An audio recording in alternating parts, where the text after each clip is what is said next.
नमस्कार, स्वागत है आपका TWC जीएस वर्ल्ड में। यदि आपने TWC जीएस वर्ल्ड को सब्सक्राइब नहीं किया है तो सब्सक्राइब TWC जीएस वर्ल्ड। हम अपने करंट अफेयर रिवीजन सीरीज के तहत आज हम अपना फरवरी का करंट अफेयर देखेंगे। अर्थात कहने का मतलब ये है कि फरवरी 2023 का करंट अफेयर देखेंगे। तो देखो ये जो आपका फरवरी का करंट अफेयर होगा ये दो पार्ट्स में डिवाइड होगा। पार्ट एक आज मैं आपको आज पढ़ा देता हूँ और पार्ट आपको फिर से पार्ट दो जो होगा वो नेक्स्ट टाइम आपको पढ़ा दिया जाएगा। अब इसमें भी हम सबसे ज्यादा जो देख रहे हैं वो इम्पोर्टेंट क्वेश्चनों को ही देख रहे हैं जिनकी आने की संभावना सबसे ज्यादा है।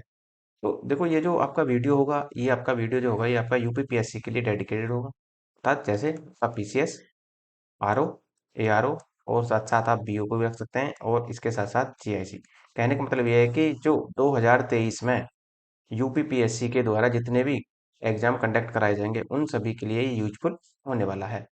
अब इसका देखो सोर्स आप देखें तो सोर्स क्या होगा इसका इसका सोर्स होता है संसद टीवी, पीआईबी, द हिंदू और द इंडियन एक्सप्रेस। तो इन सोर्सों से न्यूज को उठाया जाता है और यहाँ पर केवल एग्जाम के पॉइंट ऑफ व्यू से ही आपको यहाँ पर बताया जाता है कि कौन सा पॉइंट कितना इंपॉर्टेंट है और उसको कितने गहराई में लेकर जा सकते हैं। उन सब के बारे में जानकारी बस केवल इतनी यहाँ पर दी जाती है।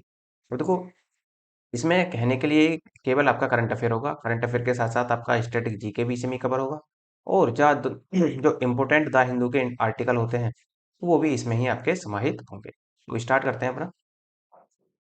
क्वेश्चन कहता है sovereign green bond. Sovereign green bond हाल ही में किसने जारी किए हैं? तो सॉवरन ग्रीन बॉन्ड कैसे होते हैं? सॉवरन ग्रीन बॉन्ड होते हैं जो एक तरीके से हरित परियोजनाओं को चलाने के लिए यूज किए जाते हैं। अर्थात इन सॉवरन ग्रीन बॉन्डों का को हरित परियोजनाओं को वित्तीय सहायता देने से उनका संबंध होता है। क्योंकि देखो, जो आपका प्रदूषण फैल रहा है प्रदूषण को नियंत्रित करने के लिए हम हरित ग्रीन या ये कह लो कि सॉवरेन ग्रीन बॉन्ड यहाँ पर हम लेकर आए हैं और इसी वजह से यहाँ पर इनका मेन उद्देश्य जो है वो हरित परियोजनाओं के लिए वित्तीय सहायता प्राप्त करना है। अर्थात जो पर्यावरण हितैषी चल रही हैं योजनाएं उनको वित्त किसके द्वारा दिया जाएगा? वित्त पोषित किया जाएगा सॉवरेन ग्रीन बॉन्ड के द्वारा। किसने जारी किया है? तो आरबीआई। आरबीआई ने अर्थात रिजर्व बैंक ऑफ इंडिया। तो रिजर्व बैंक ऑफ इंडिया ने इसकी शुरुआत की है। अब ग्रीन बॉन्ड का उद्देश्य पर्यावरण की दृष्टि से चल रही परियोजनाओं के लिए पैसा जुटाना है और इस बॉन्ड के लिए जो पहली किस्त जारी की गई है वो 800 करोड़ रुपए की जनवरी माह में ही लॉन्च कर दी गई थी। तो कहने का मतलब ये है कि पहली किस्त 800 करोड़ रुपए इसकी लॉन्च की गई। अब आप देखो आप जानते हैं कि आरबीआई की स्थापना कब हुई थी? तो आरबीआई की स्थापना हुई थी आरबीआई एक्ट 1934 के तहत 1935 में हुई थी। वर्तमान में आरबीआई के गवर्नर जो हैं आप जानती हैं शक्तिकांत दास हैं। नेक्स्ट नेक्स्ट क्वेश्चन नंबर दो कहता है अखिल भारतीय सर्वेक्षण। तो अखिल भारतीय सर्वेक्षण किससे संबंधित? देखो अखिल भारतीय सर्वेक्षण जो है वो एक तरीके से शिक्षा से संबंधित है और इसी शिक्षा के मामले में ये यहाँ पर आपको पता लगेगा कि किस राज्य में यूनिवर्सिटी सबसे ज्यादा है किसमें कम है और नामांकन सबसे ज्यादा कहाँ हुआ है। तो शिक्षा मंत्रालय द्वारा उच्च शिक्षा पर जारी एक अखिल भारतीय सर्वेक्षण 2020-21 के तहत सर्वाधिक नामांकन जो हुए हैं वो उत्तर प्रदेश राज्य में दर्ज किए गए हैं। अब तो इस तरह से भी सोच लो कि उत्तर प्रदेश की जनसंख्या पूरे भारत में सबसे ज्यादा है, मतलब पूरे अदर राज्यों में सबसे ज्यादा है। तो इसी वजह से यहाँ पर नामांकन भी क्या हुए हैं? ज्यादा हुए हैं। नामांकन अर्थात रजिस्ट्रेशन वगैरह जो होते हैं जो उच्च शिक्षा के लिए होते हैं। उच्च शिक्षा कैसे? जैसे आपका आप बीए वगैरह करते हैं, बीएससी वगैरह करते हैं, बीटेक वगैरह करेंगे तो ये सब क्या है? ये उच्च शिक्षा की श्रेणी में ही आ जाती है। इसमें जो सबसे ज्यादा नामांकन हुए हैं वो उत्तर प्रदेश है और दूसरा स्थान पर इसमें नामांकन के मामले में महाराष्ट्र और तीसरा स्थान इसमें तमिलनाडु पर रहा। तो तीनों ही याद रखने हैं, उत्तर प्रदेश, यूपी याद रख लेना, एमएच याद रख लेना और तमिलनाडु याद रखना, टीएम। तो इस तरीके से आपने याद रख सकते हैं। और देखो यदि आप देखा जाए कि विश्वविद्यालयों की सर्वाधिक संख्या कहाँ है? तो सर्वाधिक संख्या राजस्थान में। तो 92 विश्वविद्यालय राजस्थान में है। उसके बाद में दूसरा नंबर उत्तर प्रदेश का आता है। तो नामांकन में उत्तर प्रदेश पहले नंबर पर है, लेकिन यदि आप विश्वविद्यालय की बात करें तो उत्तर प्रदेश का स्थान दूसरा है इसमें। और यूनिवर्सिटी कितनी है? तो 84 यूनिवर्सिटी है। गुजरात में फिर उत्तर प्रदेश के बाद में गुजरात का नंबर आता है तो गुजरात में 83 अर्थात 83 यूनिवर्सिटी आपको देखने को मिलेगी। पहले स्थान पर सबसे ज्यादा यूनिवर्सिटी के मामले में पहला स्थान जो है वो राजस्थान का, दूसरा स्थान उत्तर प्रदेश का और तीसरा इसमें गुजरात का होगा। नेक्स्ट महात्मा गांधी की 75वीं पुण्यतिथि मनाई गई अभी कब? देखो जो महात्मा गांधी की 75वीं पुण्यतिथि मनाई गई वो 30 जनवरी को मनाई गई क्योंकि 30 जनवरी को ही महात्मा गांधी जी को नाथूराम गोडसे द्वारा गोली मार दी गई थी और उनकी हत्या कर दी गई थी। इसी इन्हीं की याद में ही इसी की याद में ही हम देखो आजादी का 75वां अमृत महोत्सव भी मना रहे हैं, या ये कह लो आजादी का अमृत महोत्सव मना रहे हैं।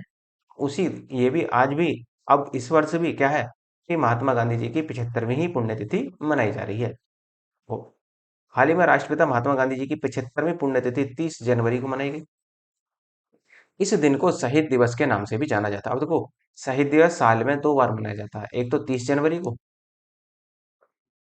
एक 23 मार्च को भी मनाया जाता है। आप भली बात जानते हैं कि 23 मार्च को क्या हुआ था। इसमें भगत सिंह, सुखदेव और राजगुरु को तीनों को फांसी दे दी गई थी।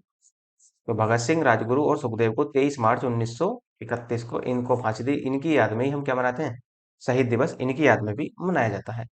2007 में संयुक्त राष्ट्र द्वारा 2 अक्टूबर को विश्व अहिंसा दिवस घोषित किया गया। क्योंकि देखो, अहिंसा दिवस संयुक्त राष्ट्र द्वारा क्यों घोषित किया गया, क्योंकि महात्मा गांधी जो थे वो हिंसा के पुजारी थे। ओ सॉरी, अहिंसा के पुजारी थे।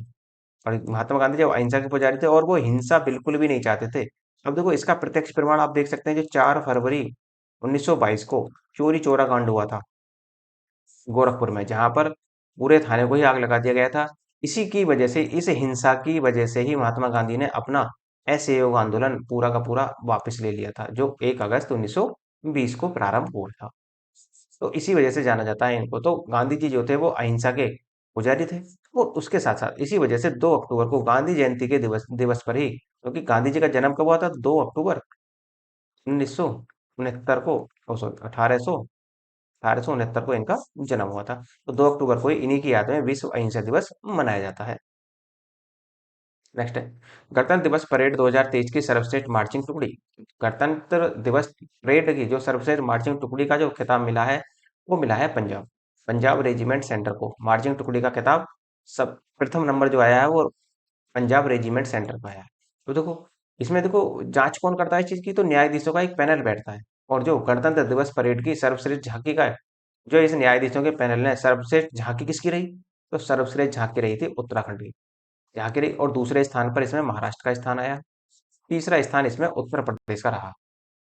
तो देखो, पिछली बार जो निकली थी झांकी, उसमें पहला स्थान उत्तर प्रदेश का था। लेकिन अब की बार, या ये कह लो कि 2023 में जो झांकी निकाली गई है, उसमें स्थान जो है उत्तर प्रदेश का वो तीसरा स्थान, हाँ, यहाँ है। नेक्स्ट, विश्व हॉकी कप। विश्व हॉकी कप, या ये कह लो हॉकी विश्व कप। तो हॉकी विश्व कप में आप 4 स्टार लगा सकते हैं। कहाँ हुआ, भारत में आयोजित हुआ, इसी वजह से इंपॉर्टेंट है। जीता किसने, जीता है इसको जर्मनी ने। इसको हराकर, बेल्जियम को हराकर।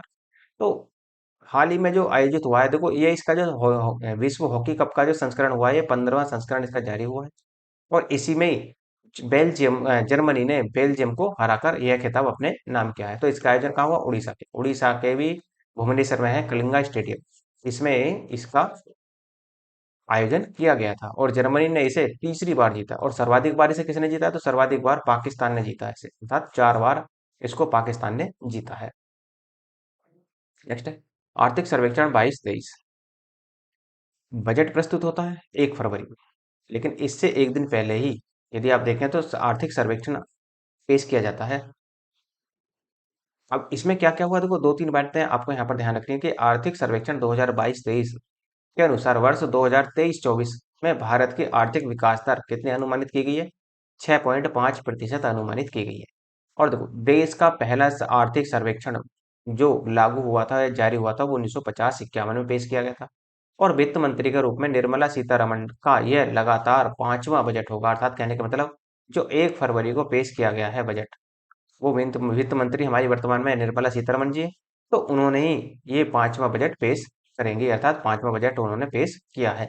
और 1964 से पहले आर्थिक सर्वेक्षण बजट का हिस्सा होता था। अर्थात कहने का मतलब यह है कि 1964 से पहले जो है ये आर्थिक सर्वेक्षण जो है ये बजट का ही हिस्सा होता था, अर्थात बजट के साथ ही इसे पेश किया जाता था। लेकिन 1964 के बाद में इसे अलग कर दिया गया। नेक्स्ट, अवनी चतुर्वेदी। देखो, कई महिलाएं ऐसी हैं जिन्होंने एयरफोर्स में अपना महत्वपूर्ण योगदान दिया है। अब उन्हीं के बारे में यहाँ पर देखना है, और उन्हीं में से अवनी चतुर्वेदी एक है।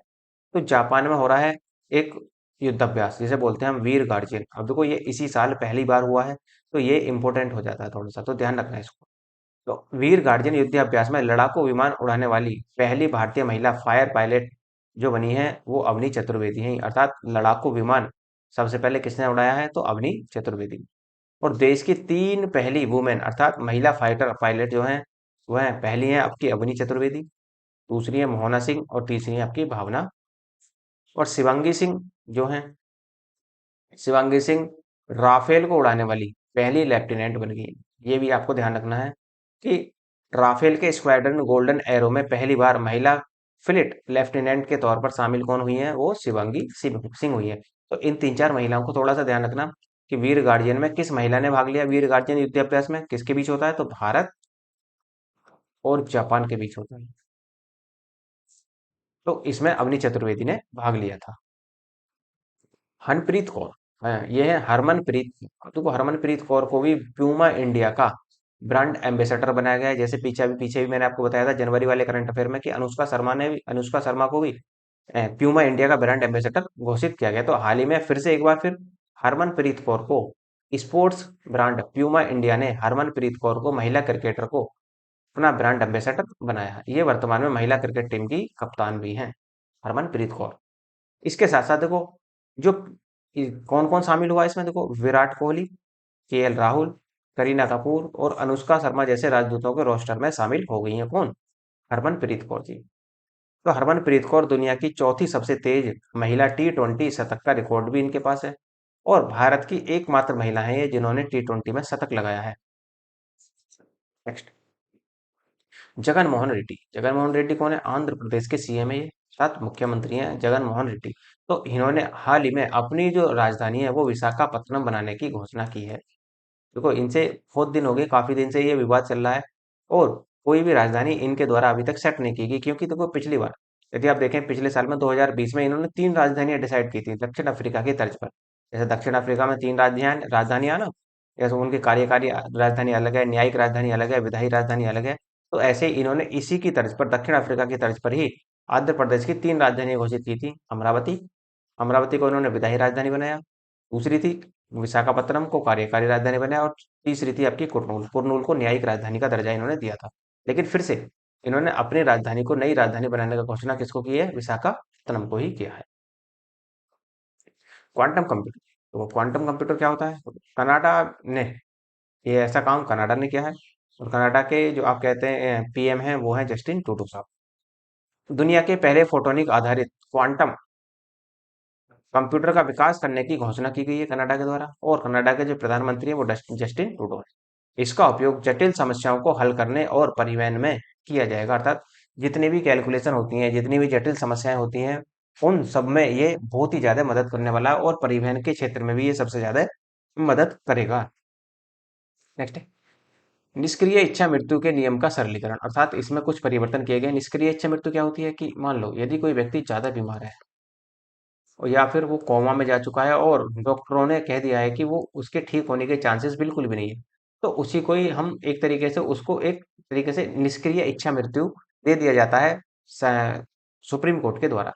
तो इसी बात पर इसी को चीज को सरलीकरण किया गया है इसमें, क्योंकि इसमें कुछ यदि किसी को इच्छा मृत्यु देनी है या किसी को इच्छा निष्क्रिय इच्छा मृत्यु देनी है तो उसके लिए उसमें कुछ जज शामिल होते थे, कुछ वकील शामिल होते थे और कुछ डॉक्टर शामिल होते थे। तो इसमें जो जजों की कंडीशन है उसको यहाँ पर इन्होंने फिलहाल हटा दिया। इसी वजह से इसका सरलीकरण इन्होंने करने का प्रयास किया है। तो हाल ही में सर्वोच्च न्यायालय ने निष्क्रिय इच्छा मृत्यु के नियमों का सरलीकरण किया, अर्थात भारत ने इसे वर्ष 2018 में वैध किया था। किसको, निष्क्रिय इच्छा मृत्यु को। निष्क्रिय इच्छा मृत्यु से तात्पर्य किसी व्यक्ति को मरने की अनुमति देने के उद्देश्य से चिकित्सा उपचार को रोकने या वापस लेने से है। अर्थात कहने का मतलब ये है कि ये दिख रहा है कि कोई भी उसकी उम्मीद नहीं है बचने की, तो इसी वजह से जो उसको प्रिकॉशन दिया जा रहा था, चिकित्सा स्वास्थ्य सुविधाएं दी जा रही थी, उनको हटा लिया जाता है और वो धीरे धीरे क्या होता है, व्यक्ति मृत्यु को प्राप्त हो जाता है। और इसमें न्यायिक मजिस्ट्रेट की आवश्यकता को फिलहाल खत्म कर दिया गया है। और अब ये काम किससे हो जाएगा, देखो यह नोटरी या राजपत्रित अधिकारी द्वारा सत्यापन से ही पर्याप्त माना जाएगा। और ऐसे देखो निष्क्रिय इच्छा मृत्यु का सिद्धांत जो है वो कहाँ कहाँ लागू है, वो आपका नीदरलैंड में भी आपको देखने को मिलेगा, लग्जमबर्ग में भी, बेल्जियम में भी। तो यहाँ भी आपकी निष्क्रिय इच्छा मृत्यु लागू है, अर्थात वैध है। नेक्स्ट आपका बजट 2023-24। इसमें देखो कुछ पॉइंट आपको ध्यान रखने हैं, कौन कौन से कैसे कैसे काम करते हैं। बजट का वर्णन कहाँ है, देखो संविधान के अनुच्छेद 112 में बजट का वर्णन किया गया है, लेकिन बजट शब्द नहीं मिलता। ये भी ध्यान रखना है कि संविधान में जो उल्लेख किया गया है वो वार्षिक वित्तीय विवरण का उल्लेख किया गया है, बजट का उल्लेख नहीं किया गया। बजट जो है, बजट शब्द का जो प्रयोग किया जाता है, तो हालांकि भारत में भी खुलकर किया जाता है, लेकिन केवल यदि आप संविधान की तर्क पर देखें तो संविधान में इसका वर्णन नहीं मिलता बजट शब्द का। तो बजट के स्थान पर वार्षिक वित्तीय विवरण का यहाँ पर वो जिक्र मिलता है। तो बजट शब्द का प्रयोग कहाँ किया जाता है, ये जो पश्चिम के देश हैं या ये कह लो यूरोप वासी हैं जो हैं, ये यहाँ पर इनमें इसका बजट का उल्लेख कर देंगे। तो 2016 से बजट को फरवरी के प्रथम माह में ही यहाँ पर प्रस्तुत किया जाता है, लेकिन 2016 से पहले यदि आप देखें तो इसे फरवरी के अंत में जारी किया जाता था। अर्थात जो बजट होता था वो फरवरी में, मतलब अब तो देखो 1 फरवरी को पेश किया जाता है बजट, लेकिन 2016 से पहले जो बजट पेश किया जा रहा था वो केवल और केवल लास्ट के महीने में, अर्थात लास्ट की तारीख को, फरवरी की लास्ट की तारीख या तो 28 होती थी या 29, उस दिन यहाँ पर पेश किया जाता था। इस बार का बजट जो है वो ग्रीन बजट के नाम से भी जाना जाता है।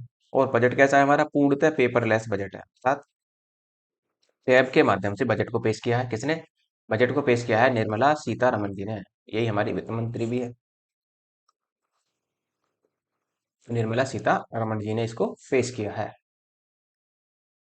तो देखो बजट में होता क्या है, वो बजट, जो भारतीय बजट है वो 7 स्तंभों पर टिका हुआ है। अमृत काल में 7 स्तंभ कौन से हैं, एक तो है आपका इंक्लूसिव डेवलपमेंट, दूसरा है reaching the last mile, youth power अर्थात युवाओं की पावर, फाइनेंशियल सेक्टर वित्त सेक्टर को ध्यान में रखा गया है, ग्रीन ग्रोथ अर्थात हरित वृद्धि हरित समृद्धि को ध्यान में रखा गया है, अनलीशिंग द पोटेंशियल, उसके साथ साथ इंफ्रास्ट्रक्चर एंड इन्वेस्टमेंट पर ज्यादा ध्यान दिया गया है। तो सीधा सीधा पूछ सकता है कि निम्न में से कौन बजट के 7 स्तंभों में से नहीं आता, तो ये आपको याद होने चाहिए कि बजट के 7 स्तंभ कौन कौन से हैं। तो 7 स्तंभों पर बजट आपका टिका हुआ है। देखो रुपी जो है हमारा, देखो जो बंटवारा होता है वो हम 1 रुपए की फॉर्म में करते हैं, 1 रुपए की फॉर्म में इसको बांट दिया जाता है, अर्थात 1 रुपए को 100% मानकर इसका बंटवारा किया जाता है। यदि आप देखें कि रुपी कम्स फ्रॉम, कहाँ से आता है, भारत सरकार के पास जो रुपया आता है वो कहाँ से आता है, तो यदि आप इसे 1 रुपए की फॉर्म में समझेंगे, देखो कहाँ से, भारत सरकार भी उसे 1 रुपए की फॉर्म में ही बताने का प्रयास करती है। तो सबसे ज्यादा देखो 34% हिस्सा वो बोरिंग का आता है, अर्थात जो हमारा उधारी होती है, जो हम उधार लेते हैं, वो 34% आता है बाहर से। और इसके साथ साथ अदर लाइबिलिटीज भी होती हैं, अदर दायित्व भी होते हैं हमारे। अदर दायित्व कैसे, कि किसी का हम निजीकरण कर देते हैं तो वहां से हमें पैसा मिल जाता है। तो कुल मिलाकर सबसे ज्यादा जो पैसा आता है वो बोरोइंग और अदर लाइबिलिटीज से मिलकर आता है। तो 34% यहाँ आपको देखने को मिलेगा।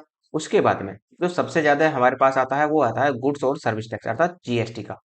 तो जीएसटी हमारे पास, जो जीएसटी का जो आता है वो 17% जीएसटी से निकल कर आता है। फिर आप देखेंगे कॉरपोरेशन टैक्स भी 15% है, तो कॉरपोरेशन टैक्स 15% आता है। उसके साथ साथ इनकम टैक्स जो आयकर होता है, आयकर भी आपका 15% ही आपको देखने को मिलेगा। उसके बाद में जो छोटे छोटे और होते हैं, जैसे आप देखें यूनियन एक्सरसाइज बजट, जो हम एक्सरसाइज ड्यूटी लगाते हैं, अर्थात एक्साइज ड्यूटी कहाँ लगती है, एक्साइज ड्यूटी वहाँ लगती है जो सब विदेशी कंपनियां भारत में सामान बेचने के लिए आती हैं, तो उन पर एक्साइज ड्यूटी लगाई जाती है, यहाँ पर 7% है। उसके बाद देखेंगे आप नॉन टैक्स रिसिप्ट से भी आते हैं कुछ चीजें, जैसे 6% यहाँ से नॉन टैक्स से आता है। फिर आप देखेंगे, आगे देखेंगे कस्टम से, कस्टम ड्यूटी से भी आपका यहाँ पर 4% लगता है। और जो आप देखते हैं कैपिटल, कैपिटल रिवॉर्ड से भी आपका 2% यहाँ पर देखने को मिलता है। तो वो दो तीन चीजें याद रखनी है आपको, कभी कभी क्रम लगाने के लिए बोल देता है। तो सबसे ज्यादा कहाँ से मिलता है पैसा, बोरिंग और उधार से। फिर उसके बाद में आप जीएसटी से पैसा आता है। फिर कॉर्पोरेशन टैक्स और इनकम टैक्स से 15-15% आते हैं। उसके बाद में यूनियन एक्साइज ड्यूटी से भी आपका 7% निकल कर आता है। तो यहाँ से आप देख सकते हैं। अब ये भी देख लेते हैं कि रुपया जाता कहाँ है, खर्च कहाँ करती है सरकार, सबसे ज्यादा खर्च कहाँ करेगी। तो सबसे ज्यादा खर्च खुद ही सोचो कि सबसे ज्यादा सरकार खर्च कहाँ कर देगी। भाई सबसे ज्यादा हम क्या कर रहे हैं, सबसे ज्यादा उधार ले रहे हैं, और यदि हम सबसे ज्यादा उधार खरीद ले रहे हैं तो उधार का मतलब क्या है, ब्याज भी तो देना पड़ेगा। तो इन्वेस्ट, जो इंटरेस्ट होता है, इंटरेस्ट पेमेंट के रूप में भी हम 20% दे देते हैं। अर्थात कहने का मतलब यह है, जो जो 1 रुपया है हमारा, उसका 1 रुपए का 20% वो आपका ब्याज भुगतान में ही चला जाता है। नेक्स्ट, नेक्स्ट जो हम फिर देते हैं वो हमारा होता है स्टेट का शेयर। जो वित्त आयोग होता है हमारा, वर्तमान में 15वां वित्त आयोग चल रहा है जिसके अध्यक्ष एन के सिंह है। तो ये जो है ये बंटवारा करता है राज्य और केंद्र के बीच में वित्त का, अर्थात जो स्टेट का शेयर होता है और टैक्सेस की ड्यूटी होती है वो 18% शेयर की जाती है। फिर उसके बाद में देखेंगे सेंट्रल सेक्टर स्कीम चलाई जाती है। जो सेंट्रल सेक्टर स्कीम होती है उनमें 17% दिया जाता है। जो सरकार की योजनाएं चलती हैं जैसे आप देख रहे हैं, एक तरीके से जो बंधन वन योजना है, उज्ज्वला योजना है, और जो आपकी मेडिकल के क्षेत्र में आयुष्मान भारत योजना, इन पर जो हम खर्च कर देते हैं, सरकार केंद्र सरकार जो खर्च कर देती है वो 17% तक यहाँ पर खर्च कर देती है। उसके बाद में नंबर आता है आपका, एक तो सेंट्रल स्पॉन्सर स्कीम और एक होता है फाइनेंशियल कमीशन और अदर ट्रांसफर्स। तो सेंट्रल स्पॉन्सर्ड स्कीम कौन सी होती है? ये सेंट्रल देखो दो होती है, एक तो सेंट्रल सेक्टर स्कीम होती है। सेंट्रल सेक्टर स्कीम का मतलब होता है वो पूर्णतः केंद्र सरकार द्वारा वित्त पोषित होती है, लेकिन जो सेंट्रल स्पॉन्सर्ड स्कीम होती है उसमें केंद्र सरकार और स्टेट दोनों का साझा होता है, अर्थात दोनों एक निश्चित अनुपात में पैसा देते हैं, तो वहां पर 9% दिया जाता है। डिफेंस पर हम 8% खर्च करते हैं। और जो हम सब्सिडी देते हैं, अर्थात कहने का मतलब इसे हम सहायिका बोलते हैं हिंदी में, जो हम सब्सिडी देते हैं वो 7% की सब्सिडी दी जाती है। उसके साथ साथ पेंशन पर भी 4% का खर्च किया जाता है, और अदर एक्सपेंडिचर जो हमारे अदर खर्च होते हैं उन पर भी हम 8% में खर्च कर देते हैं। तो रुपया कहाँ से आया, कहाँ गया, इस बात की जानकारी पूरी तरीके से होनी चाहिए। तो यही बजट का मेन उद्देश्य भी होता है कि सरकार ने पीछे क्या किया। देखो आर्थिक सर्वेक्षण में क्या दिखाया जाता है, आर्थिक सर्वेक्षण में दिखाया जाता है कि पिछले साल में सरकार ने कितना काम किया, कितनी योजनाएं लागू हुई और कितनी योजनाएं सफलतापूर्वक रहीं। और उसके बाद में जो बजट पेश होता है, बजट अगले वर्ष के लिए पेश होता है। जैसे अब कौन सा वर्ष चल रहा है, 2023, तो 23-24 के लिए बजट यहाँ पर प्रस्तुत किया गया, और सरकार ने ये बताया है जनता को कि हम आगे कौन कौन सी योजनाएं लाने वाले हैं और किस प्रकार से हम देश को आगे लेकर बढ़ेंगे। नेक्स्ट, बजट 2023-24 के तहत व्यक्तिगत आयकर व्यवस्था में 3 लाख की आय को कर मुक्त करने की घोषणा की। देखो ध्यान रखना ये व्यक्तिगत है, और यदि आप वैसे देखें तो इसके साथ ही 7 लाख रुपए तक के सालाना आय वालों को भी कोई टैक्स नहीं देना होगा। जो सरकारी व्यक्ति हैं उनको ही जो आय है वो सरकारियों की जो 7 लाख है, क्योंकि पहले कितना था, ये 5 लाख। यदि 5 लाख तक आपकी इनकम बननी है तो कोई टैक्स की जरूरत नहीं थी, लेकिन अब इसे क्या कर दिया गया, इसे 7 लाख कर दिया गया। यदि 7 लाख तक आपकी वार्षिक आय बन रही है तो आपको टैक्स देने की कोई भी आवश्यकता नहीं होगी। और देश भर में कर की जो दर है वो 42.74% की, जो विश्व में क्या है, सर्वाधिक है। अर्थात जो टैक्स लगता है देश भर में वो 42.74% तक लगता है, जो विश्व में इतना बड़ा टैक्स किसी के द्वारा भी नहीं लगाया जा सकता। नेक्स्ट है आपका मिशन ऑयल पाम। तो पाम ऑयल मिशन क्या है, किसने चलाया है? तो मिशन ऑयल पाम जो है, खाद्य तेल मिशन ऑयल पाम के तहत पतंजलि फूड्स लिमिटेड ने नागालैंड के साथ समझौता किया है पाम ऑयल के संबंध में। और पाम ऑयल का प्रयोग कहाँ किया जाता है? तो पाम ऑयल का प्रयोग किया जाता है सौंदर्य प्रसाधन में, अर्थात ब्यूटी पार्लर में।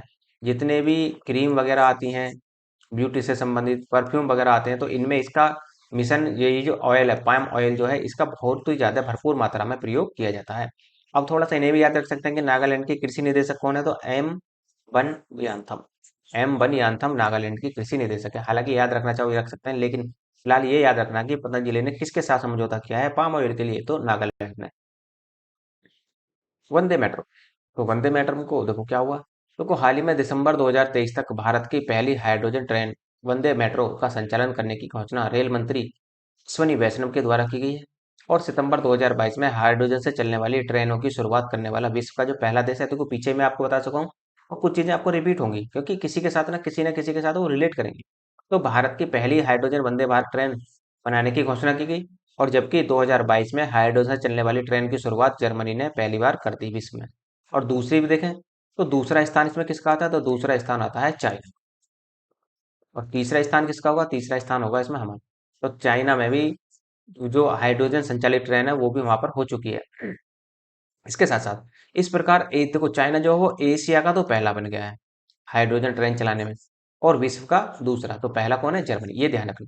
तो 23-24 के बजट में रेलवे के लिए अब तक का सबसे अधिक अर्थात 2.41 लाख करोड़ का प्रावधान किया गया है। इसी वजह से किया गया है। और ये सबसे पहले कहाँ चलेगी, तो ये कालका शिमला हेरिटेज सर्किटों पर चलेंगी सबसे पहले। तो जो कालका शिमला से जो हेरिटेज सर्किट होते हैं, जो हमारे पर्यटन सर्किट होते हैं, उनमें ये सबसे पहले चलाई जाएगी। और पहली हाइड्रोजन ट्रेन 2023 तक बन जाएगी, अर्थात 2023 के लास्ट तक पहली हाइड्रोजन ट्रेन बनकर यहाँ पर तैयार हो जाएगी।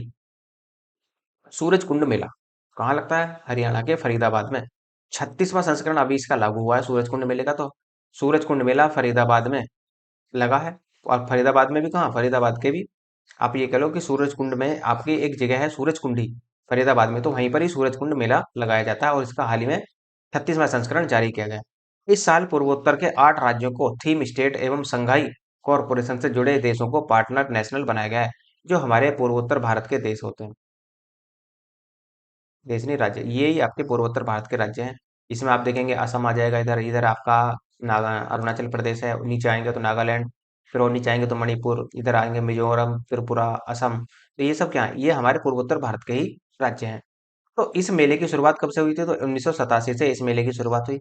इसका मुख्य उद्देश्य है लोकल आर्ट को बढ़ावा देना। जो हमारे क्षेत्रीय प्रोडक्ट होते हैं उनको यहाँ पर बढ़ावा देना ही हमारा उद्देश्य है।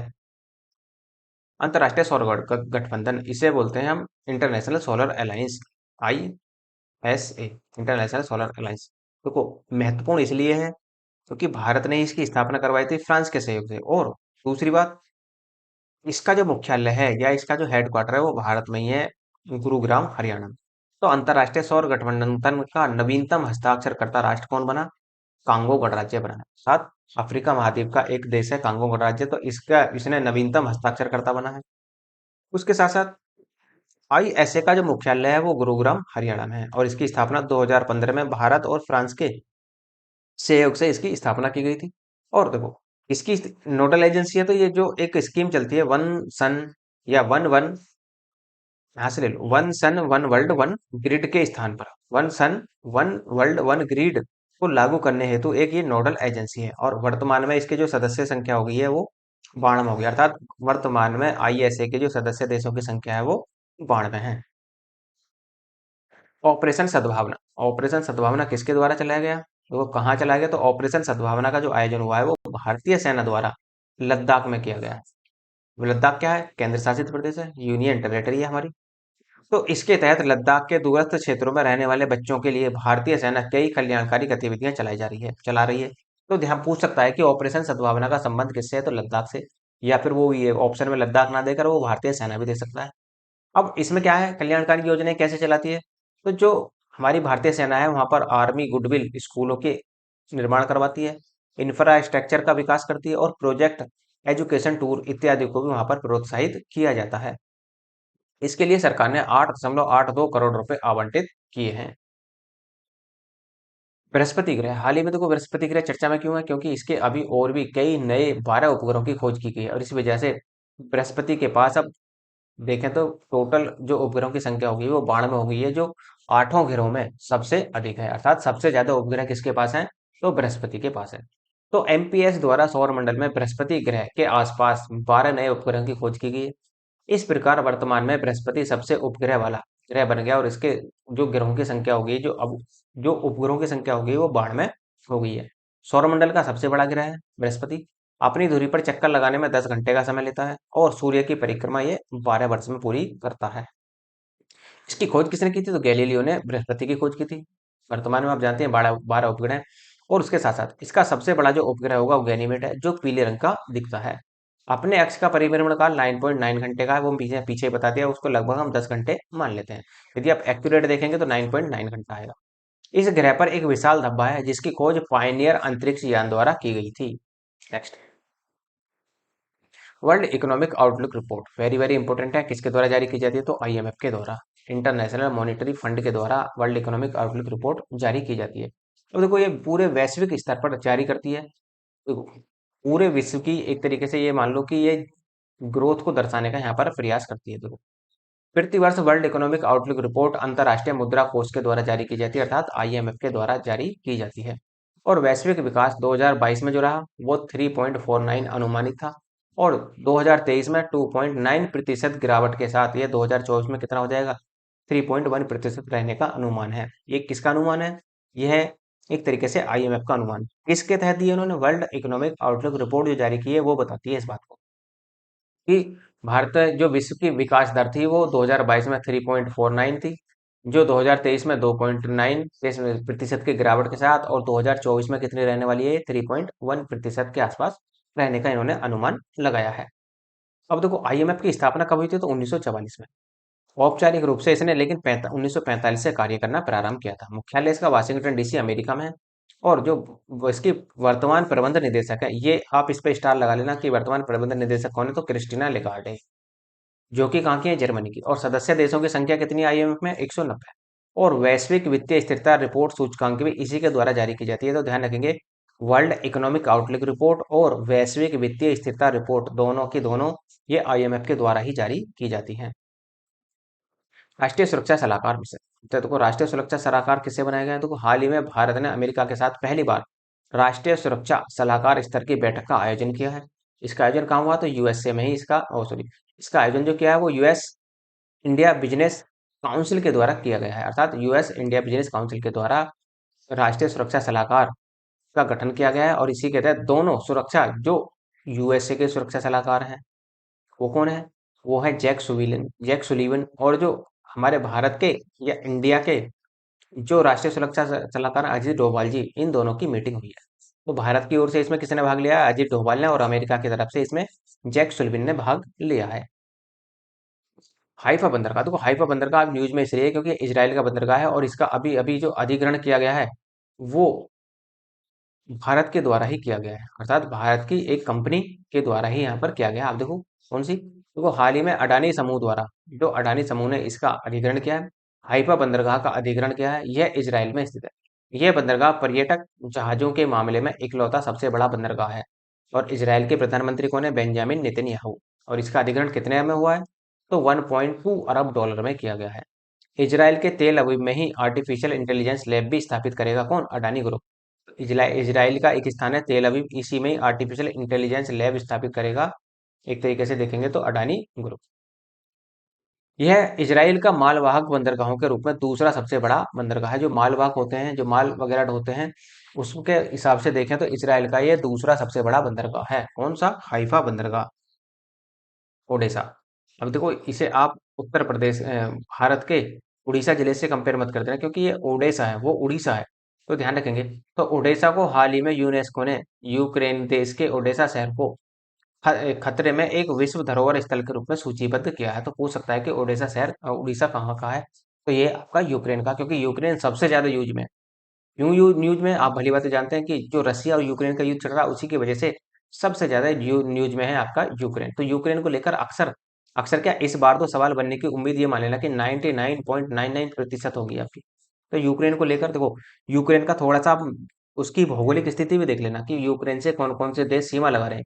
कभी वो सीधा सवाल उठा दे कि कौन सा देश यूक्रेन से सीमा नहीं लगाता, तो उसका थोड़ा सा ध्यान रखना। यूक्रेन के राष्ट्रपति भी ध्यान रखने हैं आपको।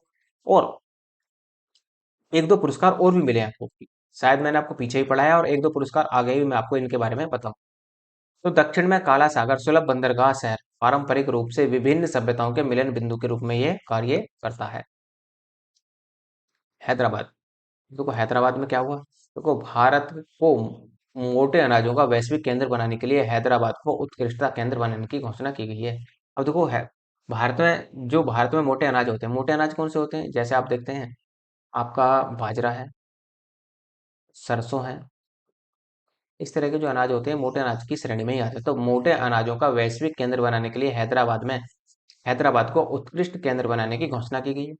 और भारत को श्री अन्न, अर्थात मोटे अनाजों को हम श्री अन्न कहते हैं, तो भारत को श्री अन्न के लिए वैश्विक केंद्र बनाने के उद्देश्य से प्रोत्साहित किया गया है। और 2018 में एफएओ द्वारा इसे अनुमोदित भी किया गया था, अर्थात food FAO, food and agriculture organisation. और इसकी स्थापना कब हुई थी, तो एफओए की स्थापना हुई थी 16 अक्टूबर 1945 को। और इसी वजह से 16 अक्टूबर को विश्व खाद्य दिवस मनाया जाता है। कहाँ हुई थी, तो कनाडा के क्यूबेक सिटी में हुई थी, लेकिन इसका मुख्यालय कहाँ है, मुख्यालय है इसकी इटली की राजधानी रोम में है। यूएन की एक पेरेंट कंपनी भी है ये। आईआईआरएफ इसे बोलते हैं Indian institutional ranking framework, MBA. अर्थात एमबीए को लेकर जो भारत में रैंकिंग जारी की गई है, उसमें ये बताता है, ये रैंकिंग ये बताती है कि कौन सा कॉलेज या कौन सी यूनिवर्सिटी एम टॉप पर बैठी हुई है एमबीए की रैंकिंग के अनुसार, अर्थात एमबीए में।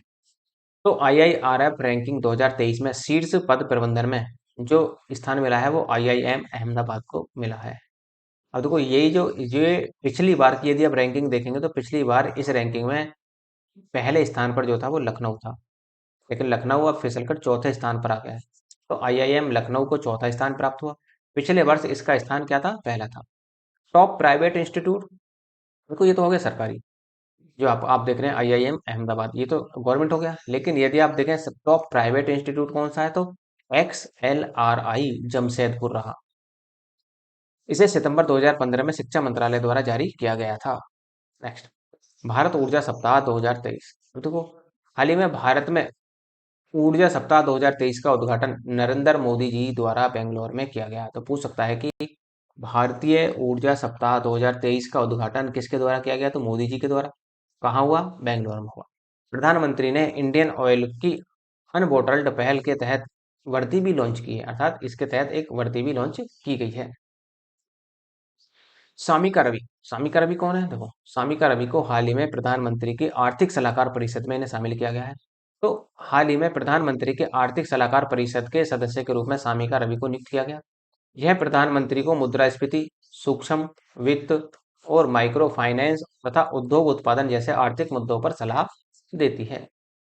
Next, national ice hockey championship. देखो, नेशनल है तो भारत की होगी, किसने जीती है? लद्दाख ने, सॉरी आईटीबीपी ने जीती है। किसको हराकर? लद्दाख को हराकर जीती है। अर्थात कहने का मतलब यह है, national ice hockey championship 2023 team की विजेता जो रही वो आईटीबीपी रही। अर्थात इसे बोलते हैं Indian Tibetan border police.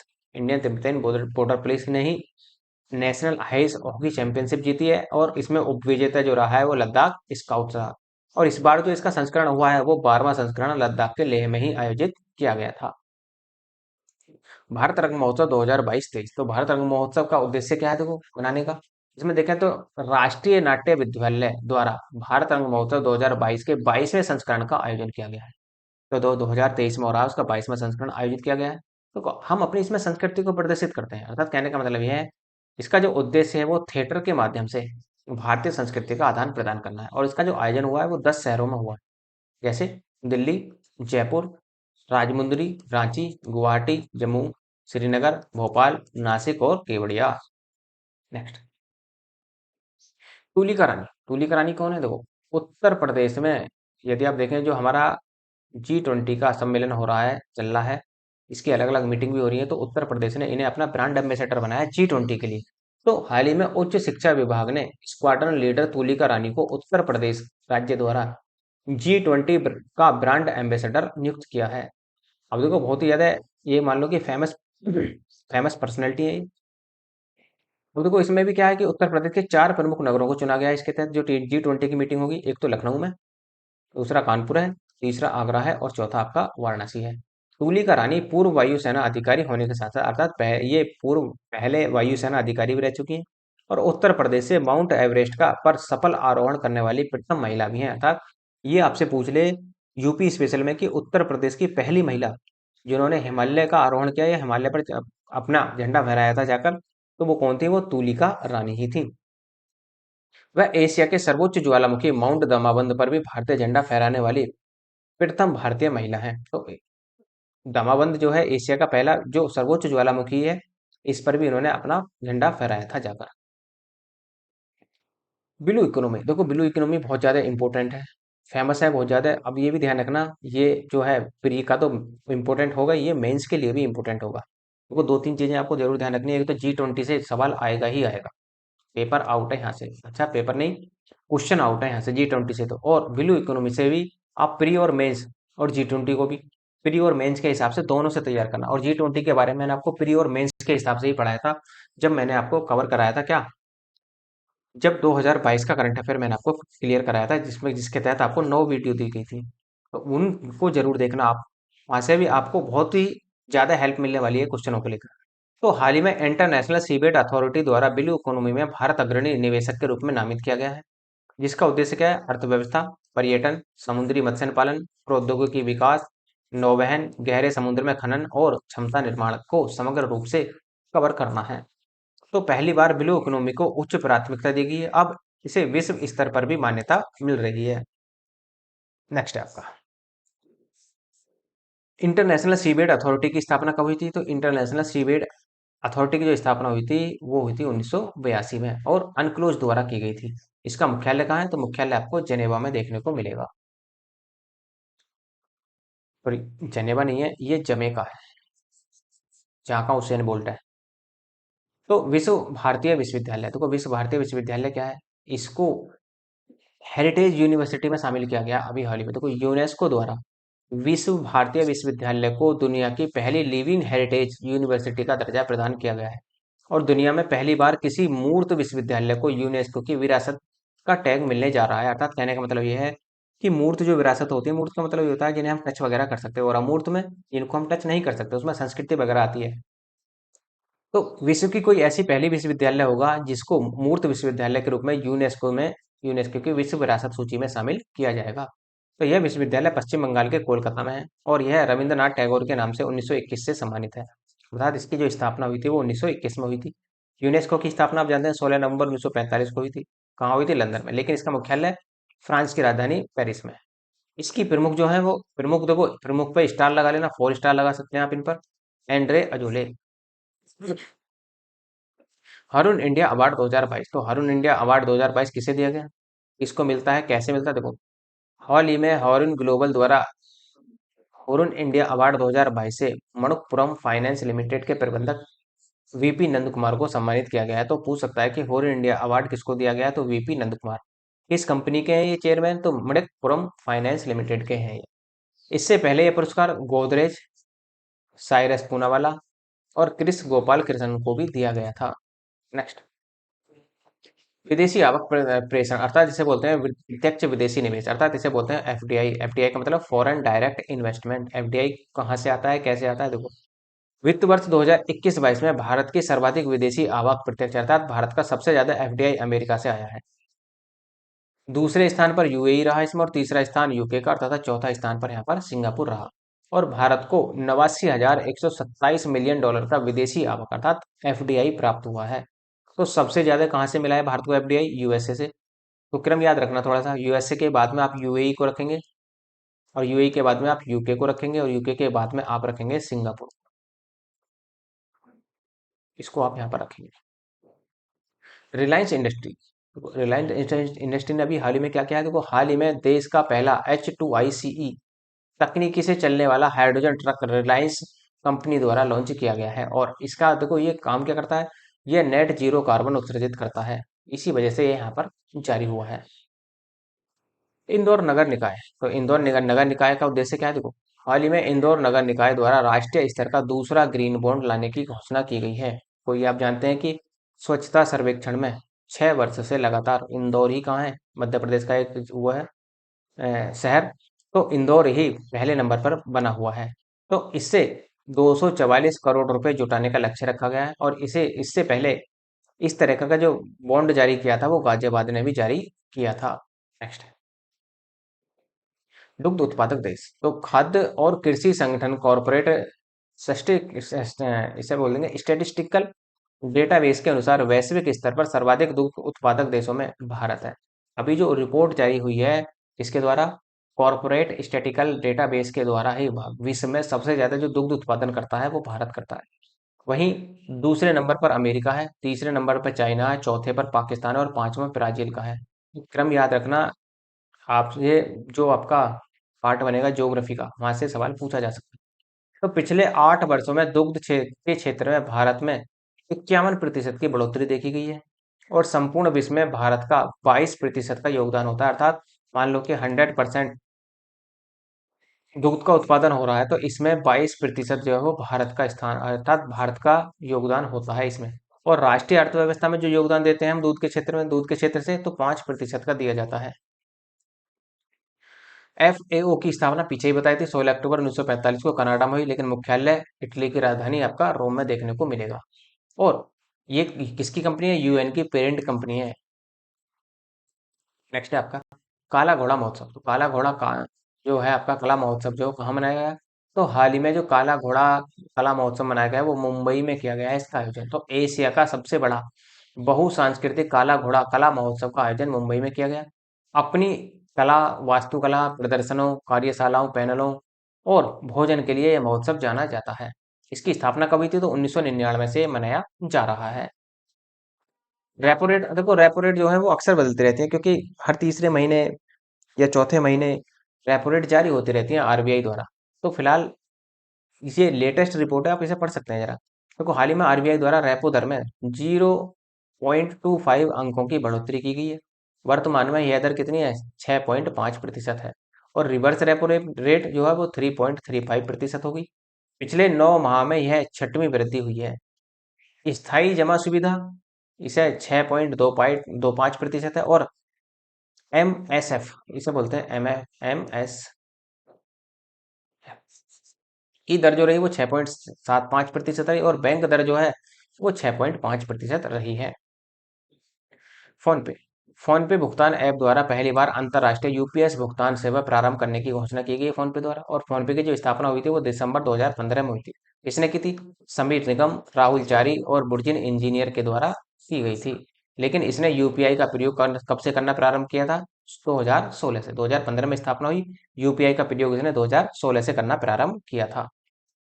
TCS important है, टाटा कंसल्टेंसी कंपनी है। देखो टीसीएस जो है अक्सर आपने देखा होगा जितने भी ऑनलाइन एग्जाम होते हैं भारत में वो ज्यादातर टीसीएस ही कराती है।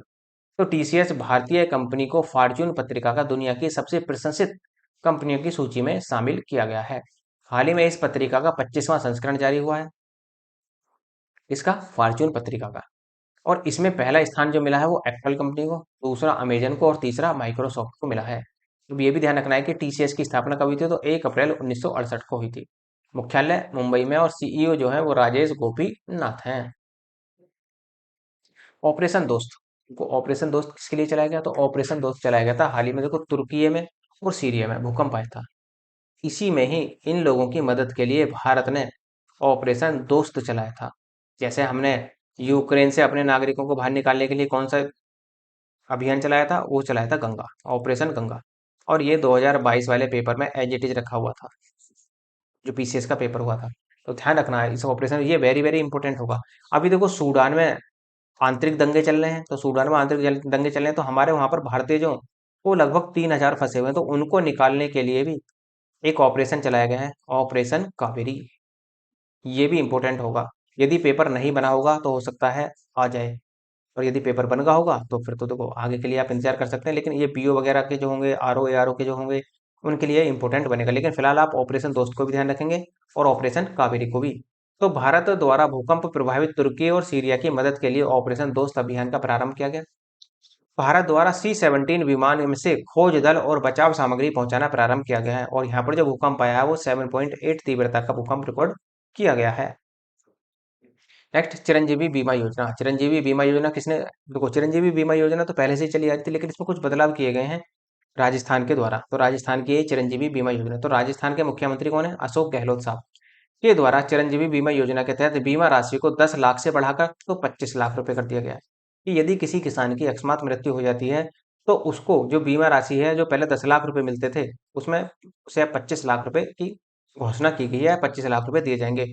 और 11 लाख किसानों को हर महीने 1,000 यूनिट बिजली मुफ्त दी जाती थी, जो कि अब क्या कर दिया है, उसे 2,000 यूनिट कर दिया गया है।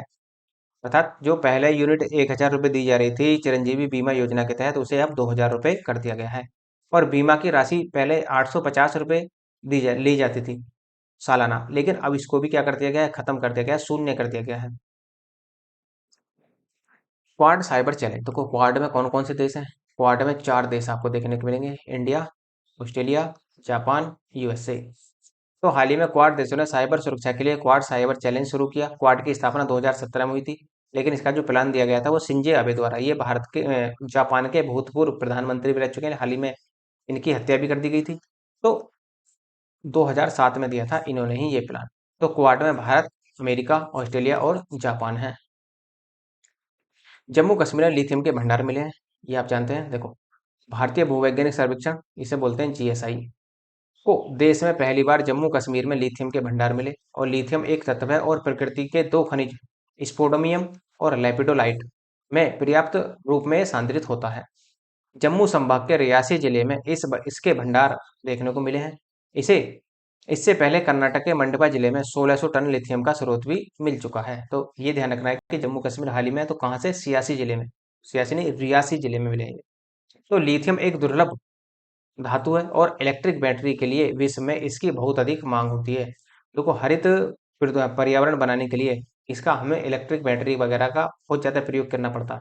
तो इसी वजह से लिथियम यदि कहीं मिलता है तो बहुत ही ज़्यादा वो इम्पोर्टेंट होगा किसी भी देश की अर्थव्यवस्था के लिए। और हम तो हमारे यहाँ तो देखो ज़्यादातर हमें बाहर से ही मंगवाना पड़ता है लिथियम। तो लिथियम बैटरी का प्रयोग फ़ोन की बैटरी, लैपटॉप की battery, digital camera, rechargeable battery में होता है। और वर्तमान में भारत लिथियम और कोबाल्ट का आयात करता है। अब मैंने तो पीछे आपको कई बार बताया है, लिथियम ट्रायंगल किन देशों के बीच बनता है? तो जरा कमेंट बॉक्स में बताना। और हिंट दे देता हूँ, दक्षिण अफ्रीका चले जाना आप, सॉरी दक्षिण अमेरिका। तो लिथियम ट्रायंगल किन किन देशों के बीच बनेगा तो वहां पर आपको पता लग जाएगा। अब देखो ये तो हो गया इसका पार्ट वन।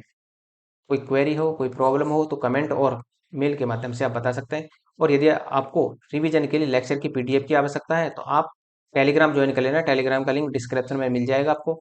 और उसके साथ साथ तो वहाँ पर आपको टाइम टू टाइम पीडीएफ मिलती रहती हैं। और यदि आपको कोई भी क्वेरी हो, किसी भी तरह की समस्या आ रही हो, नोट्स नहीं हो रिवीजन के लिए, तो आप मेल के माध्यम से बता सकते हैं। तो वहाँ भी आपको जो है नोट्स प्रोवाइड करा दिए जाएंगे। और यदि आपको लगता है लेक्चर अच्छा है तो लाइक कीजिए, शेयर कीजिए, सब्सक्राइब करना ना भूलें। धन्यवाद।